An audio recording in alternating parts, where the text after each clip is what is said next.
Wonder why somebody won't park with me in Juicebox. It's Juicebox. What you doing? I don't supposed to be filming on company premises, but we're in the parking lot. Me and Juicebox, he lives a couple blocks from me. We work on the same shift. We're part of a crew. Me, Tim, Zane, and Juicebox. And so me and Juicebox ride in together. And if you follow my Instagram, you'll see lots of 360 reels where me and Juicebox do 360s. Getting off work, and this is what we call the long weekend. And it's Thursday afternoon. I'll probably post this in the morning. And I don't have to be back to work till Monday morning. I'm sorry, Monday night. This is a swing shift, so I'm on day shift. I just come off day shift. I go back to nights Monday night. So I have Friday, Saturday, Sunday, and all day Monday until 6 o'clock. Now, Monday's usually one of the deals where you're preparing for night shift. You sleep late, try to sleep late, try to get your body back in night shift manner. I will start that tonight by making some tea, some caffeinated tea, and stay up all night. Got some working on my office studio. Maybe I'll post a little picture of it at the end of here. Working on my office studio that I'm working. I got 2 studios in the house. This is going to be, I don't know what this is going to be, but it's going to be a studio. But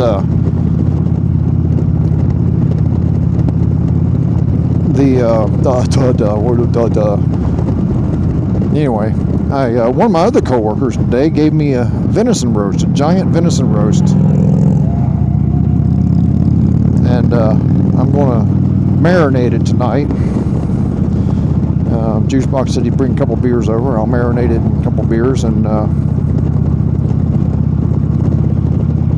overnight while it falls out.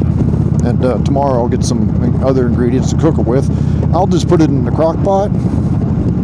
By the way, thanks Ron for the deer roast. I really appreciate it.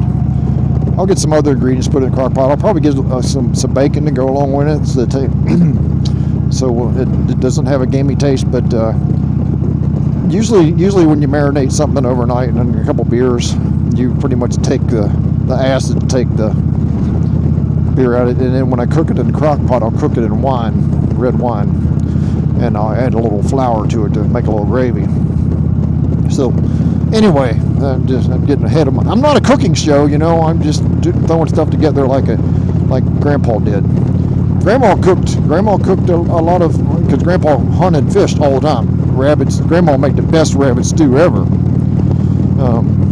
But Grandpa liked to cook deer because people would complain about the gamey taste. Well, if you eat venison all the time, you get used to the gamey taste and you don't even think nothing of it. And so I'm like, I never even noticed it because I've ate so much of it over my years. But I know that some people don't. Some people who might be coming over Saturday evening. Maybe. We'll see. Hey, it's the second night of the SuperMoon, maybe? I think SuperMoon was last night, but I guarantee you that SuperMoon is out tonight. And this is part of the retrograde. What is it, like? Jupiter is 1% in alignment with Uranus. Something like that. Anyway, everybody's acting weird and crazy and moody and horny, and so I'm just not holding. It's just everything is crazy. But yeah, this is the you know, when you're commuting, you know, you have to celebrate those little wins, you know, in this economy. The world's going. It feels like the world's in a high-speed toilet bowl these days, and I'm trying to come up with something positive. And the positive is that me and Juicebox have a good time riding back and forth to work together. And we leave for work early in the morning. And I know our little town, you know, it's a little quiet, rural, agricultural town, and I know they're like, I wish you motherfuckers wouldn't drive across town every morning. Not that my bike's louder. Maybe his bike's a little louder than mine, but we still have a good time.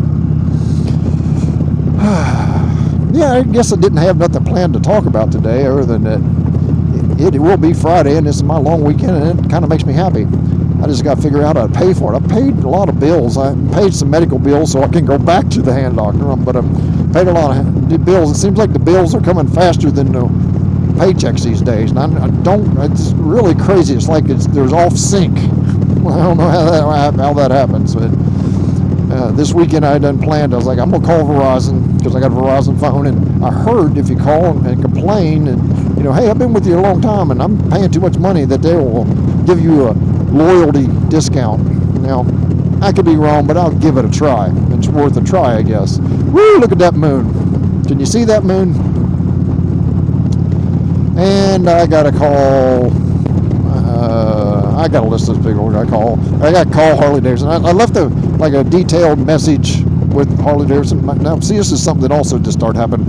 If I hit a bump, I think it's because my bike's been so much time in the rain anymore. The turn signal housing, I think the turn signal thing is stuck in there, and I need to get some contact cleaner and spray in there because it keeps making the turn signal go off, or some WD-40 probably.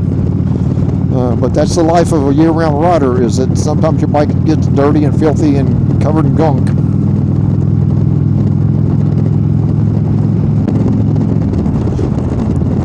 And we actually got to be a little careful because we are getting very close to rut. The rut happens about the same time they do daylight savings, ironically. So I almost think that the body shop lobby isn't supporting daylight savings because the deer are starting to run across the road. So there's that. And let's see. I disagreed with Matt Laidlaw about the 883 mirrors and road glide. Did we cover that? Let's cover that real quick. Matt Laidlaw don't like the mirrors on his road glide. He thinks that they should come up with something better, fancier. But in all fairness, of all the great things that they haven't messed with yet, the 883 mirrors is what he calls them. The 883 chibi mirrors work. And that's like don't let the engineers screw up something that works. They're very adjustable. They stay where they're at for years. They don't loosen up. I prefer Harley Davidson mirrors over anything aftermarket. So, yeah, sorry, Matt. I disagree with you. I'm allowed to do that. And I know you like that I disagree with you.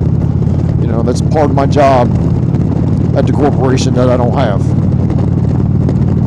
Hey, you guys manifesting? Are you manifesting on that moon? Look at that big giant supermoon. How can you not manifest on that? So here's what you got to do. Go get you a jar of water and clean your, and I'm speaking from experience here, clean your marinara spaghetti sauce jar out really well. Fill it with water. Write down all your affirmations, your manifest, as if they already occurred. Like, I am filthy rich with a private plane, that kind of manifest. I am uncontrollably powerful, whatever. I have 1,000 subscribers on YouTube. That's sort of giant manifesting dreams that you want to reach, these goals, these plateaus that you want to reach, and write them out on paper. Fold it toward you 3 times. Take it outside with the water, put it outside so the moon can charge it. And when you do that in the morning, bring it in, drink the water, and then burn the manifest. Yeah. So there you go. And that's manifesting. I know, sounds hokey dokey, but let me tell you, when I was a kid, my grandpa would only set fence posts on a full moon. Corner post. I mean, he didn't care about a line post, but corner posts only got set on the full moon.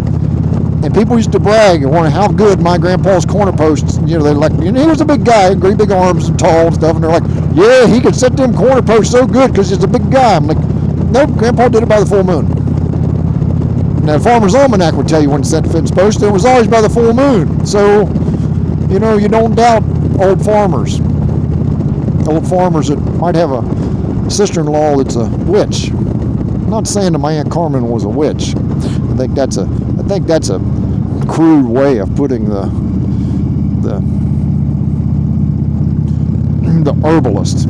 Herbalist is the way I'd rather put it. That there might have been a little voodoo, because I've known a lot of witches in my life. You know, I'm central manifesting. So I'm a very handsome, tall, handsome, strong lad. I've known a lot of witches in my life. Oh, do we have traffic coming? Oh, we do. Oh, fuck. We never hit traffic here. Anyway, sorry, Juice Box. I was rambling about witches. Anyway, back in the day, in the hills where there wasn't doctors, people went to the herbalist and got, you know, healed. Their warts cured, their legs set, you know, their arthritis cured, and stuff like that. Like really seriously, herbalists, they had, you know, they knew, they passed this stuff down, this, you know, using plants instead of pharmaceuticals. And not to take anything away from x-ray machines and antibiotics.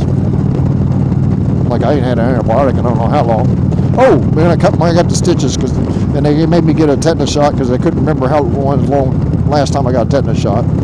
And I need to look up. I think it's very hard to get tetanus, and I almost like, why did I need to get a tetanus shot? Anyway, there's the moon sitting behind the hill there up on Betty Ridge Road. Anyway, Juice Box taking the curves. Straighten the curves the only way you know how. Anyway, so I've known a lot of witches, and everybody like to say, you know, talk about satanic and devils, but I've known a lot of witches that believe in God and read the Bible. And my Aunt Carmen, who they called, I know that people I went to school with called her a witch. Your aunt's a witch. But she was a Pentecostal. Now, granted, she did like a glass of whiskey, and she did smoke, and she did run a black market beauty salon, tarot reading and tea reading in her kitchen, and had all kinds of herbs up on the shelves around her kitchen. But Aunt Carmen read the Bible. Aunt Carmen went to church. Aunt Carmen was a believer in God, and she believed that God and tarot went together. Now, I know I've got a friend that's probably going to call me as soon as he sees this video and start telling me the difference, but I'm telling you, anyway, we're not going into that, we're not going there. Anyway, is that my stereo or his stereo? I don't even know what channel my radio is on. I never listened to it. I don't even know how to change the channel. I should probably go on block off plates and put me a GPS or something there. Anyway, I'm just telling you how to, you know, manifest. And in all fairness, I'm not saying you don't need those things, because, you know, maybe you're superstitious. Maybe you don't step on cracks, and maybe you don't like going to the 13th floor in a hotel. You know, maybe there's a lot of superstitious. You don't put salt over your shoulder every night. Maybe you don't drink water after Tuesday. I don't know. Everybody's got them little superstitious. The green motorcycles, you know. Don't drive a vehicle where somebody's died on. You know, there's lots of superstitions that are not aligned with the gospel. But here's what I will say about manifesting. If there's something you want badly, you got to focus on that motherfucker. Focus on it like it's the thing you want more than anything in the world, and you got to, no matter how much shit, no matter how many late bills you got, no matter how overwhelming it is, you got medical bills, and you're like, how am I going to pay for this? And then you find out you got, 2% cut off your incentive pay for your bonus or something. Those little things add up. They really overwhelm a person and will lead you down to a spiral of depression. But you have to pull yourself out of that and maintain your focus on the prize. Old Johnny, old Flint's here. Old Flint's, he's got a prize he's got his focus on. And let me tell you, he's got to be patient, and he's got to keep his ego in control. What the hell are you listening to?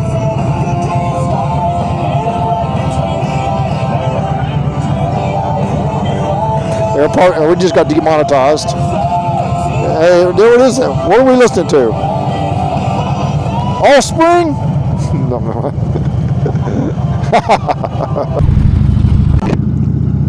Yeah, it sounds like he's listening to some Offspring. Is that low self-esteem song? It's a funny song. Anyway, old Johnny, old Flinchy boy here, he's got an eye on the prize. And no matter that he's like going to stretch his dollars out for another week, the little dollars that he's got, and trying to live the high life like he's a jet setter.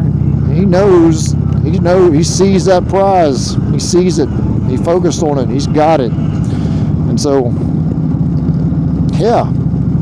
Anyway, I'm rambling. I don't think I touched any topic I was going to talk about. The Matt Laidlaw mirrors, I think I was going to talk about that. I was going to talk about it. I don't care what any of the new manufacturers do. I just don't care. I don't care if they got a paint scheme. I don't care if they got a new 146 superpower jet ski super turbine motorcycle. I don't care. Don't care. It's all about this. It's all about riding. And if it ain't about this, we're in, November 6th. My insurance is due Saturday, and I'm going to have to call the insurance agent and go, hey, buddy, can we get a couple of days on that until next week when I get paid? But I don't care. We're November 6th. It's got a good weather. It's going to snow Monday. And Juice Box goes, where are you going to keep your bike? I said, I'm keeping it in the front yard where it always is. All right. I said, I do need to go get my car because I don't think my date tomorrow, Saturday, not tomorrow, Saturday's going to like that I'm on the motorcycle in the rain, cold rain. Nah, maybe she will. I got to watch my speed here because this is actually, as we get into town, it's really odd. Like we go through all this little rural away from home. As we get closer to town, there's deer closer to town, and I don't quite understand that. Other than maybe it's because of the lawns. People don't really spray the lawns out here with pesticides. They just have natural grass. Now, the fescue is really tough on the deer. They don't like to rip and pull. They really like soft grass. After it frosts, and I know it's not frosted yet, after it frosts, fescue, which is Kentucky bluegrass, which is Kentucky 131, whatever they call it, it's on like every grass, every lawn in the freaking nation, every golf course. It gets soft. It gets soft and chewable. They don't have to rip and tear it. So I guess that's why the deer like being close to town, because once it frosts, all these yards are going to be very edible. And deer don't do damage to the yards like goats and sheep do. Goats and sheep pull the roots up, and deer just munch on the tops. So there you go. That's probably why there's deer in the city or deer in closer to rural towns where there's no pesticides and the fescue gets soft after frost. Woo! That's a lot of words. I'm going to be doing a lot of editing tonight. I am not doing a lot of editing tonight. We're going to rough it. But anyway, he's wearing really thin gloves today, and I brought my Moto heated gloves this morning because it was 37 degrees this morning, and he didn't complain. I texted him. I said, yeah, you riding? He said, I don't know, John boy. And then, like, 10 minutes later, he's like, I'm on my way. Actually, I headed to his house, he headed to my house, and we had to kind of meet in the middle. We were only a couple blocks away. Anyway, Juice, thanks for riding to work with me these last month. We've had a good time, and let's continue it all winter. And yeah, he's going to go take me to go get my car tomorrow because it's somewhere else, and because I got a date Saturday. That's why I got the deer venison, and I don't think she'd appreciate me picking her up on a motorcycle in the rain, though she might. She's been up for adventures before. And we'll see how that goes. I'll keep you posted. On that note, CMFK, peace out, mofos.